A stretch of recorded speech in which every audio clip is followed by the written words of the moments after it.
Stones అయితే supply అవుతుంది, అంటే ఇక్కడ నుంచే తీసుకొస్తారు మీకైతే చూడండి.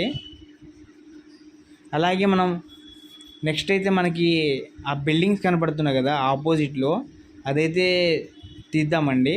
పాటు మనకి ఇక్కడ వర్కర్స్ హౌసెస్ ఉన్నాయి కదా, మీకు అవి కూడా చూపిస్తాను. ఇప్పుడు నెక్స్ట్ జరిగేది ఏంటంటే మనకి ఎదురుగా కనిపిస్తున్నాయి కదా, ఇవి మొత్తం క్లీన్ అయిపోతాయి.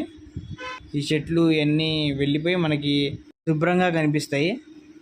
అలాగే ఇక్కడ వచ్చేసి వర్కర్స్ ఉంటారు కదండి, దీనికి బిల్డింగ్స్ వర్క్ చేసే అంటే లేబర్ వర్క్ అవి చేస్తారు కదా, దూరం నుంచి వస్తారు వాళ్ళు, మొత్తం అయితే ఇక్కడే స్టే అయితే చేస్తారండి. చూశారు కదా, అటుపక్క కూడా ఉన్నాయి ఇటుపక్క కూడా ఉన్నాయి. చాలా వరకు అయితే మనకి బీహార్, మళ్ళీ అవి యూపీ, ఉత్తరప్రదేశ్ అక్కడ ఉన్నారు కదా, జార్ఖండ్ అక్కడ నుంచి అయితే చాలామంది వస్తున్నారు. ఒరిస్సా, మనకి ఈజీగా మొత్తం మీద వెస్ట్ బెంగాల్ నార్తే చాలామంది వస్తున్నారండి. నార్త్ ఈస్ట్ అయితే వీళ్ళే మొత్తం